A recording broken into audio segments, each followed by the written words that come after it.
तो कोशिश यही कि जल्द से जल्द वहां फंसे लोगों को वहां से निकाला जाए। और प्रधानमंत्री नरेंद्र मोदी ने भी इस हादसे पर दुख जताया है। अमरनाथ हादसे पर प्रधानमंत्री मोदी की तरफ से भी दुख जाहिर किया गया है। पीएम मोदी ने एलजी मनोज सिन्हा से बाकायदा बात भी की है और उनसे पूरी जानकारी ली है। तो अभी की सबसे बड़ी खबर, अमरनाथ हादसे में 10 लोगों की जान जा चुकी है।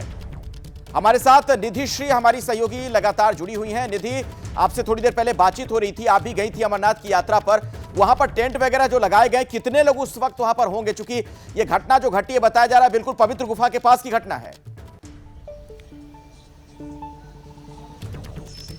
जी बिल्कुल, देखिए गुफा जहाँ पर घटना हुई है, जहाँ पर टेंट लगाया जाता है, ये गुफा से बिल्कुल पास में ही और सबसे आखिरी टेंट, सबसे आखिरी एक तरीके से कहा जाए तो ये ठहराव होता है, स्टे होता है जहाँ पर यात्री रुकते हैं। हालांकि आपको बता दें कि 2 रास्ते हैं, बालटाल और जो दूसरा रास्ता है वो पहलगाम से होकर है। मैं बता रही थी अखिलेश की किस तरह से यात्री किस किस तरीके से जाते हैं। एक तो पैदल जाते हैं, घोड़े और टट्टू से जाते हैं। तो चूंकि घोड़े और टट्टू को रुकने के लिए भी ठहराव बनाया जाता है और अक्सर जो यात्रियों का समूह होता है वो जत्था में जाता है, यानी एक साथ यात्री जाते हैं। तो इस बार चूंकि इतनी बड़ी घटना हुई है और इस बार चेंजेस भी किया गया है, RFID जो है वो सभी यात्रियों को, सभी श्रद्धालुओं को दी गई है। वो इसी वजह से दी गई है ताकि अगर कोई नेचुरल कैलेमिटीज़ या इस तरीके से कोई प्राकृतिक आपदा आती है तो उस ID, उस वेरिफिकेशन कोड के जरिए ये पता लगाया जा सके, कि ट्रेस किया जा सके कि वो श्रद्धालु कहाँ पर है। दूसरी सबसे तो ये भी कोशिश होगी NDRF टीम की कि उस ID के जरिए जो श्रद्धालु वहाँ पर फंसे हुए हैं उनको ट्रेस करके और वहाँ से लिफ्ट किया जा सके, क्योंकि अंधेरा होने के बाद मुश्किल होता है NDRF की टीम के लिए भी रेस्क्यू ऑपरेशन करना। लेकिन ये इतनी बड़ी घटना है तो कोशिश यही होगी कि रात भर किस तरीके से निधि, मैं आपको बीच में रोक रहा हूं। हमारे साथ इस वक्त OP सिंह साहब जुड़ गए हैं। आप NDRF के DG रहे हैं। OP सिंह जी, जो अब तक की सूचना मिल रही है, आपको भी जो जानकारी मिली होगी, उसके मुताबिक ये कितनी बड़ी दुर्घटना आपको नजर आ रही है और अभी राहत और बचाव का काम किस तरह से चल रहा होगा? देखिए, ये बहुत बड़ी प्राकृतिक आपदा है और बादल का फट जाना और इतने बड़े कॉन्ग्रेगेशन, इतने बड़े समूह, हम अमरनाथ की यात्रा के लिए सब तैयारियां कर रहे थे और उसमें बहुत सारी संख्या में लोगों का वहां आना, श्रद्धालुओं का आना, और इसी बीच बादल का फटना, क्लाउड बर्स्ट होने से क्या हुआ कि उससे फ्लैश फ्लड आ गया। और उस फ्लैश फ्लड में जो भी कैंपिंग व्यवस्था थी वहां पे पानी का बहाव होने लगा। और आप समझ सकते हैं कि जब फ्लैश फ्लड होता है, केदारनाथ में भी फ्लैश फ्लड हुआ था और उसमें कितनी तीव्र गति से, कितनी स्पीड उसकी तेज होती है। हालांकि NDRF की टीम इन सब चीजों का बहुत ही सामना करती है, बहुत ही प्रोफेशनल व्यावसायिक दक्षता की तरह से, और इसमें देखती है कि कोई ज्यादा से ज्यादा हम लोगों की सहायता कर पाए और उसको वो करें। तो मैं समझता हूं कि ये बहुत बड़ी चीज है कि वहां NDRF की टीम पहले से ही प्री डिप्लॉयड थी वहां पे। SDRF की टीम है, जम्मू एंड कश्मीर पुलिस की टीम है और आर्मी को भी शायद बुलाया जा रहा है या बुला दिया गया होगा। लेकिन ये बहुत ही दर्दनाक घटना इस मामले में है कि 10 व्यक्तियों की, आपके चैनल से हमें पता चला कि 10 व्यक्तियों की मौत हो गई। जी, आप इस तरह के कुछ ऑपरेशन से जुड़े भी रहे तो ये होंगे, दुखद घटना है, लेकिन रेस्क्यू ऑपरेशन में। जी, OP सिंह जी, ये बताइए आपका अनुभव क्या कहता है, कितना वक्त लगेगा जो फंसे हैं लोग उनको निकालने में वहां से?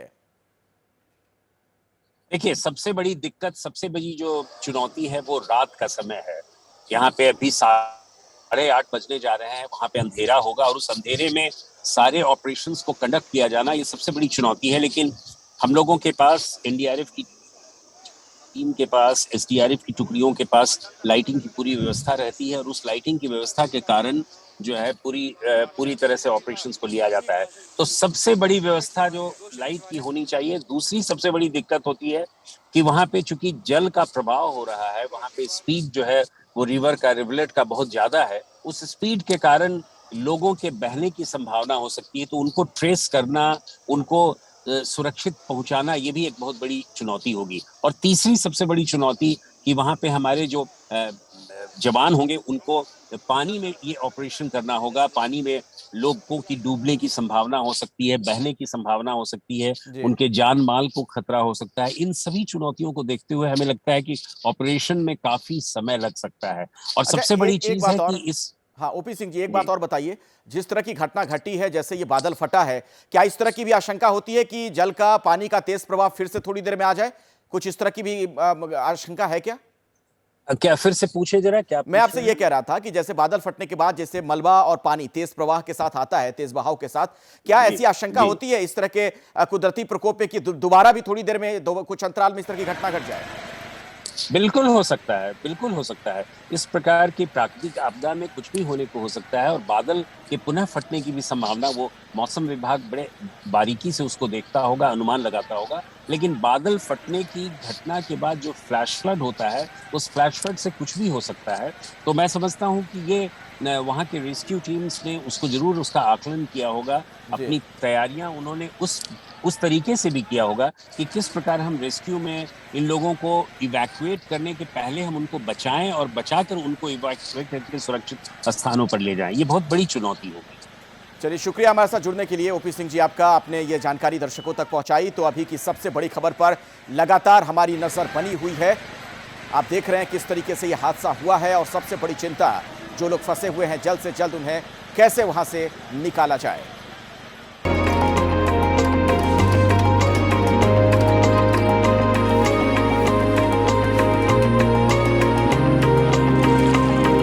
वो बहुत दूर है।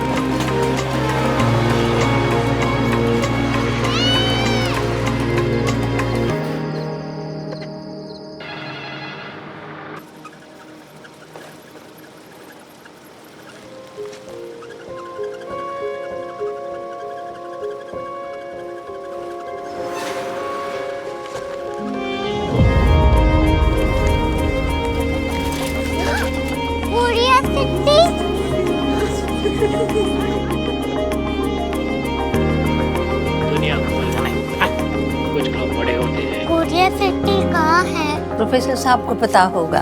हो, ये छोटा वाला ग्लोब लगता है और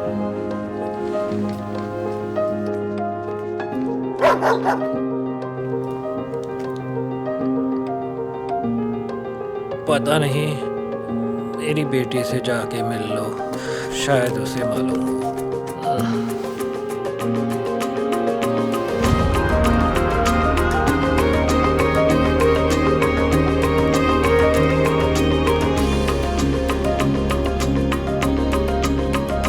हाय, बाबा ने भेजा है। Come here. Korea city. Korea city नहीं, क्यूरियोसिटी।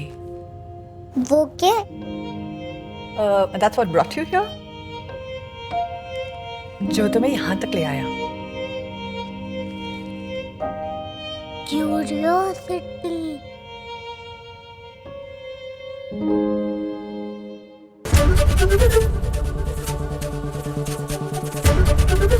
एबीपी न्यूज आपको रखे आगे।